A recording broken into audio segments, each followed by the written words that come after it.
dan na vse, se sprašujem, kaj vas kažemo, pa ki se že umaknemo. Dan, hvala, ki ste prišli. Zgodba, ki jo predstavljamo danes, v bistvu meji na čudež, vendar je plod znanja in izjemnih veščin. V Centru za zdravljenje bolnikov s prirojenimi srčnimi boleznimi smo v začetku leta uspešno izvedli prvo implantacijo mehanskega podpornega sistema Berlin Heart pri otroku v Sloveniji. To je prelomni dogodek, novo poglavje v zdravljenju otrok s končno odpovedjo srca. Do zdaj ti otroci v naši državi niso imeli realne možnosti, da bi dočakali presaditev srca, saj so bili odvisni od začasnih podpornih sistemov, ki pa niso namenjeni dolgotrajni uporabi. Z nami je danes tim, kot vidite, kar številčen, ampak to je res zahtevna operacija. Pravili so operativni poseg, ki je bil do zdaj rezerviran le za največje evropske centre. Kako velika stvar to je in kakšen dosežek to je za naš zavod, pa mogoče za začetek ne pove direktor, docent dr. Marko Jug, izvolite nekaj uvodnih besed ob tem dosežku. Dobar dan, ja, danes z veseljem in ponosom in s hvaležnostjo za zaupanje, ki so nam ga izrazili starši, stojimo pred vami, da vam predstavimo res neko metodo, ki je nekaj novega, nekaj, kar odraža to, da so naš center v Evropi vzbuja takšno zaupanje, da so tudi partnerji, ki razvijajo najnovejšo tehnologijo, pripravljeni stopiti z nami v kontakt in nam zaupajo, da bomo njihove najbolj tehnološko napredne rešitve znali uporabiti pravilno in dosegli odlične rezultate. Danes smo zelo veseli, kajti deklica je v odličnem stanju in danes je dan, ko mora stroka povedati. Na koncu bomo pa tudi prosili starše, če bodo opisali to izkušnjo. Tako da hvala in jaz bi predal kar besedo kardiologini, ki je otroka vodila, da mogoče pove, za kakšno težavo sploh gre in kako smo nakasneje to reševali. Hvala. Ja, deklica je v bistvu bila rojena z eno prirojeno boleznijo srčne mišice, ki jo imenujemo dilatativna kardiomiopatija. Lahko gre tudi za druge vzroke, ki povzročajo eno tako podobno srčno bolezen, ki postopno pa se kaže z enimi znaki srčnega popuščanja. Otroci imajo hitrejše dihanje, se težje hranijo, slabo napredujejo na težji razvoju. Mi z zdravili ne moremo te bolezni pozdraviti, zaenkrat, če ne poznamo zdravile, lahko pa podpremo funkcijo srca in ga nekako razbremenimo, da čim dlje omogoča to glavno črpalno funkcijo, da kri prinese do organov in tkiv, pa skrbi tudi prehrana in kisik. Uspešni smo lahko različno glede na vzrok. Pri deklici, ki je danes, ta deklica bila, ki je dobila berlinsko srce, prva pri nas, je bila bolezen zelo hitro napredujoča in je z zdravili nismo uspeli dolgo časa držati v stabilnem stanju. Že ko je bila stara 10 let, je prvič prišla pri 10 dneh je prvič prišla v bolnišnico. Takrat potrebovala celo intenzivno zdravljenje na naši enoti intenzivne terapije in smo jo uspešno uspeli stabilizirati, da je bila po enem mesecu premeščena na naš kardiološki oddelek in potem po slabem mesecu v domačo oskrbo, ampak kasneje na 2 do 3 tedne redno hodila na kontrole k nam. Ves čas smo poskušali prilagajati zdravila za to, da bi omogočili čim daljši čas brez potrebnega intenziviranja terapije ali pa dodatnih ukrepov, pa pri tem nismo bili zelo uspešni. Že v starosti 7 mesecev je potrebovala eno zdravilo, ki ga apliciramo direktno v žilo in samo kratkotrajno deluje pri tem, da direktno podpre delovanje srčne mišice. Potem pri starosti okrog 10 mesecev smo pa videli, da bomo zdravili verjetno slabo uspešni pri zdravljenju njene osnovne bolezni in smo jo predstavili na transplantološkem konziliju, kjer smo se dogovorili, da bo potrebovala novo srce, ki je v bistvu edina možnost dokončna zdravljenja take srčne bolezni. kot pa lahko veste, že pri odraslih bolnikih srca ne rastejo kar na drevesih. Pri otrocih Zala v tistem času imela samo 6 kg, pa je še redkejša ponudba srca, kako bi sploh temu lahko rekli. In smo pričakovali, smo v bistvu v neki negotovosti čakali, kdaj bo to srce sploh na voljo. V vmesnem času pa je bilo treba podpreti z drugimi načini, kot je mehanična podpora srca. O tem bo več omenil dr. Vučić. Če se jaz kar navežem na to zgodbo, pravzaprav, tako kot je omenila dr. Ilovar, je edina terapija do končne srčne odpovedi transplantacija srca. Seveda, zato ker je možnost transplantacije pri otrokih še nekoliko slabša, kot je pri odraslih, pa bom rekel, je na voljo bistveno manj src, imamo seveda ta problem, ali otroci sploh preživijo do, tudi ko jih enkrat predstavimo ali pa uvrstimo na listo, ker čakajo za transplantacijo srca, ali bodo sploh dočakali to srce. In to se tudi pri Zali pokazali. Potrebovala je, prišlo je do začetka odpovedi tudi drugih organov zaradi njene slabe funkcije in takrat smo se odločili, da je potrebno ustaviti neko mehansko podporo. Do takrat smo imeli pravzaprav na voljo samo tako imenovano ECMO podporo, to je podpora, ki nadomešča ali pa lahko podpira funkcijo srca in pljuč. Namenjena pa je kratkoročni podpori, temu se reče bolj v tednih, govorimo kot v mesecih. Je odlična naprava, ki omogoča preživetje otrok, ko pride do ene take akutne odpovedi. Tisto, kar pa vsi vemo, ki se s tem ukvarjamo, da na dolgi rok prihaja do vse več komplikacij, ki so precej hude in preživetje samo s to napravo je v nekaj mesecih tudi samo 50%. Tako da je potrebno poiskati alternativne rešitve. Pri odraslih poznamo že kar nekaj časa. Imamo to srečo, da sodelujemo s transplantacijskim centrom, ki odlično dela že leta na tem področju v UKC-ju. Dr. Knežević je eden evropskih strokovnjakov na področju mehanske podpore srca. In smo vedeli, da je to pravzaprav edina rešitev za Zalo. V tistem trenutku, ko so se pojavile prve komplikacije in smo vedeli, da se zgodba ne bo išla verjetno tako, kot si vsi želimo, se je bilo treba hitro in predvsem pogumno odločiti.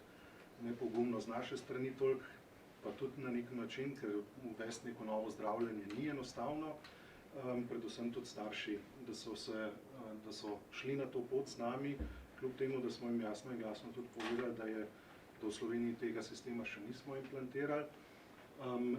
Seveda smo imeli pa to še enkrat srečo, da imamo transplantacijski center in strokovnjake, ki v njemu delujejo, da poleg tega, da sem jaz že seznanjen tudi s tem sistemom, bil v tujini, da smo se lahko odločili, da gremo tudi na to pot varno. Seveda stvar ni tako enostavna, kot reči, bomo pa poklicali proizvajalca, pa napravo kupili, ne. To ni čisto tako, logistično je stvar veliko bolj kompleksna. Najprej smo morali se mi v našem, bom rekel, okolju dogovoriti, da je to pot, ki jo želimo iti, ki smo jo pripravljeni iti. Imeli smo nek multidisciplinarni konzilij, ki se je odločil, da je to prava pot. Potem smo midva z dr. Kneževićem stopila v kontakt z proizvajalcem, kjer smo prvo njim predstavili bolnika, ki ga imamo, ker seveda mora tudi proizvajalec se strinjati, da je to pravi bolnik za tako vrsto zdravljenja. Ko smo se vse to dogovorili, seveda moraš, ni tako enostavno, kot sem rekel, kupiti to napravo, ampak je potrebno izvesti neko šolanje. Nam so pravzaprav odpustili en del šolanja zaradi izkušenj, ki že obstajajo v UKC-ju. Tako da kirurški del sva midva pokrila z dr. Kneževićem. Ostalo ekipo smo pa pravzaprav izvedlo šolanje direktno o postelji. Vsi ostali, ki še do zdaj se niso srečali tem sistemom, je proizvajalec prišel v Slovenijo, smo imeli šolanje tako rekoč o postelji, kjer se je treba z napravo spoznati, treba vedeti, kako deluje, kakšni so problemi in tako naprej. Tle so nam pomagali tudi odrasli kardiologi, transplantologi, ki se s tem tako rekoč dnevno ukvarjajo in imajo veliko izkušenj tudi s tem. Predvsem tisto, kar moram poudariti, je zelo pomembno, da so bile tle zelo utelešene naše sestre, predvsem z intenzivne nege, ker je to en ključnih momentov za vodenje takega bolnika potem, kako se ga obravnava in tako naprej. Tako da, ko smo vse te logistične zadeve, seveda moram pa omeniti tudi vodstvo, ki je bilo pripravljeno iti ta korak, to seveda ni zastonj, ne? In smo imeli vso podporo tudi strani vodstva, da smo se lahko šli naprej in ko smo vse to pokrili, je pravzaprav šla implantacija sistema. Pri Zali je bil sistem še nekoliko bolj kompleksen, zato ker je pri njej srce pravzaprav ni delovalo skoraj nič. Tole se zalapa, da predstavimo, za kakšen sistem gre. V principu je Berlin Heart X-Core je elektropneumatski sistem, ki je sestavljen iz pravzaprav črpalke in gonilne enote, bomo temu tako rekli, in pneumatski sistem, zato ker poganja stisnen zrak to črpalko.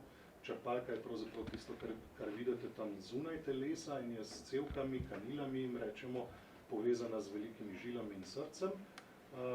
Tle vidite, da sta to dve črpalki, ker smo morali nadomestiti funkcijo tako levega kot desnega srca. Potem pa seveda te dve črpalki imata membrano, ki se giblje znotraj in to membrano poganja stisnen zrak in na ta način se črpa kri pravzaprav. Seveda tam so vidite neke puščice, to so ventili pravzaprav zaklopke, ki prepuščajo kri samo v eni smeri, tako da pravzaprav na nek način simuliramo normalno delovanje srca s tako črpalko.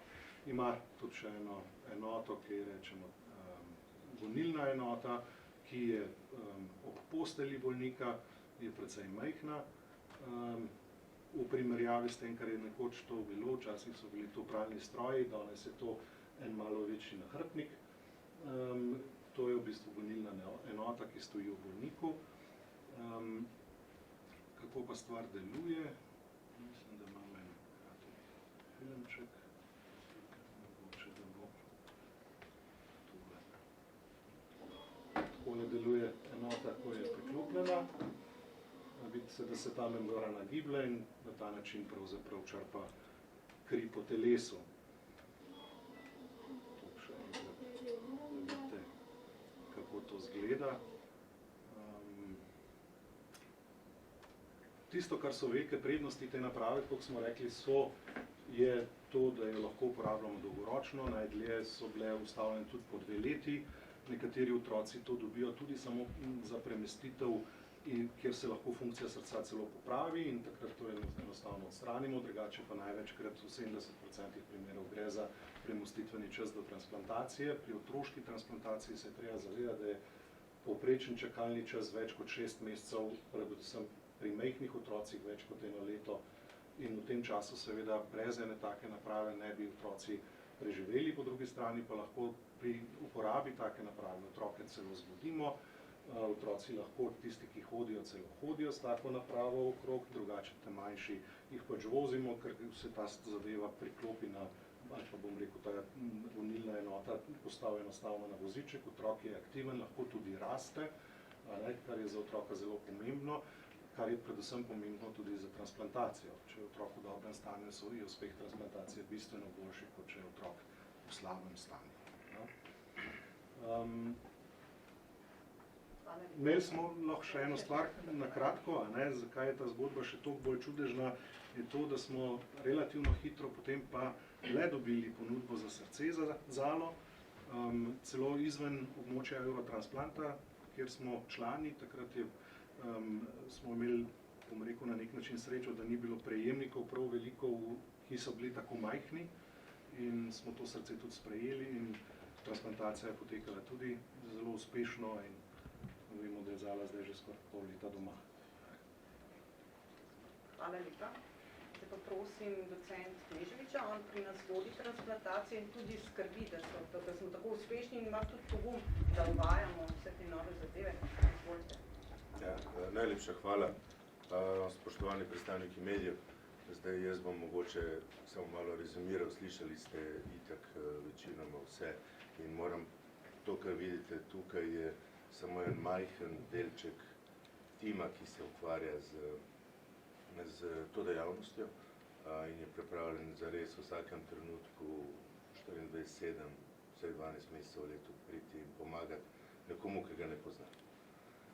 Bi pa rad povedal, da je to v naši ustanovi, v Univerzitetnem kliničnem centru, smo doživeli to v bistvu en tak izjemen mejnik in nova možnost zdravljenja teh malih otročkov.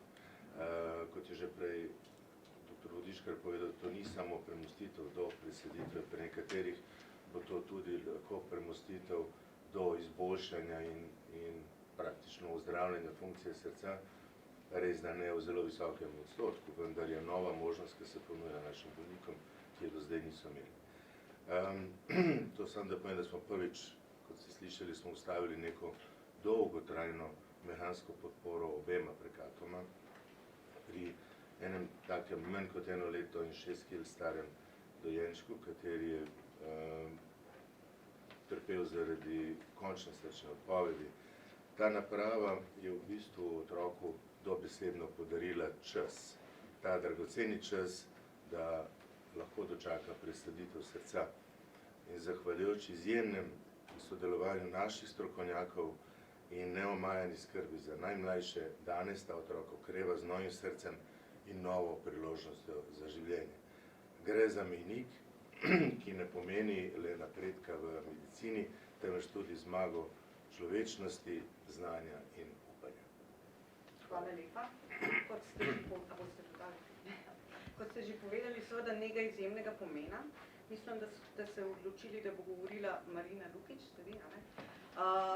Vi ste skrbeli nekaj skozi ob pacientu, v tem primeru ob mali deklici Zale, pač mogoče delite z nami vaše izkušnje, kako zahtevno je bilo to, glede na to, da ste vedeli, a ne, kako težka pot je za to deklico.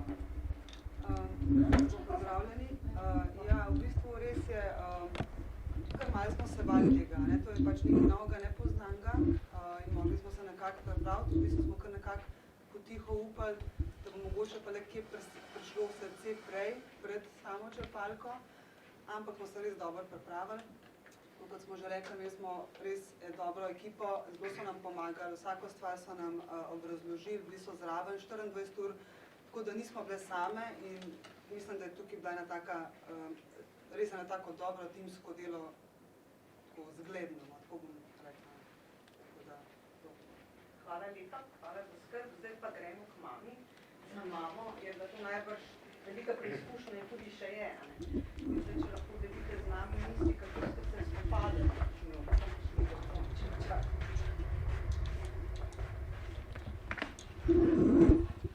V bistvu za naju zdaj pogovor o teh trenutkih kar težek, pridejo res na plan vsi tisti občutki strahu, nemoči, žalosti, bilo je res zelo težko.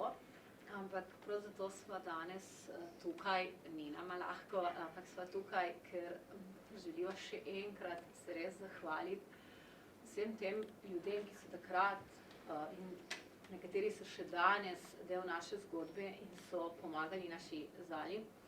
Ker poleg teh doktorjev, ki so tukaj, ki so res enkratni medicinske sestre, vsi ti, ki so tukaj, in tukaj je v ozadju še veliko zdravnikov, še veliko medicinskih sester, tehnikov, iz kardiodelka, iz otroške intenzive, psihologinje, vzgojiteljice, transplantologice, vse v tem. V bistvu je šlo za en tak multidisciplinarni tim, ki poleg te strokovnosti, ki so danes izpostavili, so pokazali eno človeško plat in skrb za našo Zalo.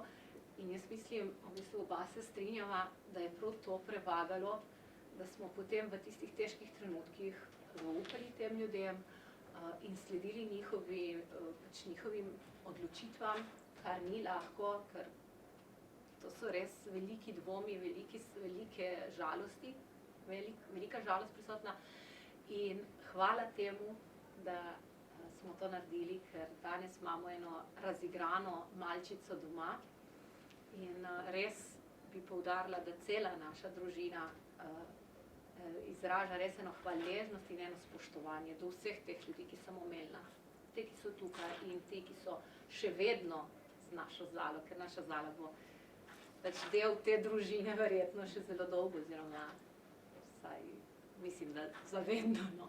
Tako da res, zato smo mi tukaj, ker res želimo se jim zahvaliti, ker to je bilo predvsem ta človeška plat, no, res, to bi rada poudarila. Mi ne moramo presoditi, kakšni strokovnjaki so, ampak to so bili res ljudje, ki so stopili skupaj in kjer je bilo videti, da je marno za našo malčico, ker tudi starši ni enostavno delati. Ogromno enih strahov imamo, ki niso racionalni.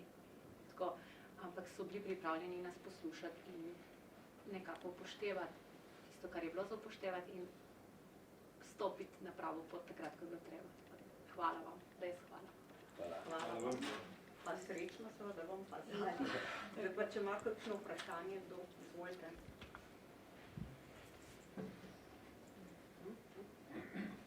Potem je pa to. Hvala lepa. Jaz bi še Ja, izvolite. predvsem pokorna, da Seveda, izvolite. Jaz bi samo nekaj želel povedati, torej res to je ena zelo lepa zgodba, ki je pokazala, kaj se lahko naredi, če so odnosi korektni, če vsi v bistvu stremimo k skupnemu cilju. Bi pa rad povedal, da čez slab mesec dni, 14. in 15. novembra, kot neko res odraz zelo dobrega sodelovanja Univerzitetnega kliničnega centra in Nemškega srčnega centra v Münchnu, bomo organizirali prvi slovenski kongres otroške kardiologije in srčne kirurgije in celotna, torej glavna tema tega strokovnega dogodka, ki je namenjen širši regiji, je srčno popuščanje. Dejansko jim bodo predstavljeni vsi aspekti obravnave otrok z srčnim popuščanjem. Tako da mislim, da je res danes zelo lep dan in čez mesec dni bomo pa še v strokovnem smislu postavili to področje na zemljevid Evrope. Ja, v zaključku bi jaz rad poudaril to, da to je res ena zgodba, mislim, da vsi imamo solzne oči, ko spremljamo, se veselimo, ampak vse zgodbe niso tako srečne. Marsikatera zgodba se ne konča tako. In našo dejavnost, veste, oblikujejo neuspehi. Lahko se je hvaliti za uspehi, ampak treba je preživeti vsak neuspeh. In tudi neuspehi so del našega življenja in borimo se, da smo vsak dan boljši in da je teh vedno manj. Ampak medicina je zelo krivična. Nekaterim da priložnost, nekaterim jo vzame. Vsega ne moremo storiti, ampak mi naredimo, kar lahko naredimo. In to je to, da smo oblikovali sedaj ekipo, ki res diha kot eno in nas, tako kot je bilo rečeno, z vsem svojim srcem predanostjo pomaga in tako bomo delali tudi naprej. Hvala.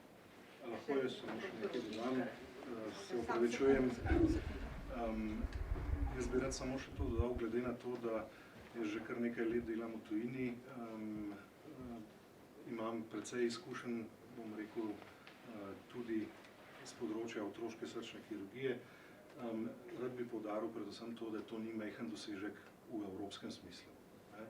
Centrov, ki se s tem ukvarjajo v Evropi, ni veliko, v regiji mislim, da smo celo edini in tudi v Evropi jih ni prav veliko, ki v principu na tem nivoju lahko izvajajo medicino. To je resnično vrhunski del medicine. Hvala. Mogoče se možno vpraša, mogoče dr. Vodiškar, kam se je pa doslej vozilo? Kamor? A so sploh preneslo to tujino? Stvar je zelo kompleksna, predvsem je pa mogoče nepoštena. To so zelo, zelo kompleksni bolniki, ki potrebujejo dolgotrajno zdravljenje. Tako je bilo pri Zali, je bila tako rekoč od rojstva skozi po bolnicah in tako naprej. Potem, ko se en takšen sistem ugradi, je tako rekoč vezana na neko bolnišnico takšen otrok. In noben zdravstveni sistem ni pripravljen sprejeti tujih bolnikov takih, ker jim v celi Evropi ta trenutek primanjkuje kapacitet, predvsem kadra, postelj, tudi seveda naslednja zgodba je, kako jih bodo transplantirali, in teh bolnikov tako rekoč nihče noče sprejeti.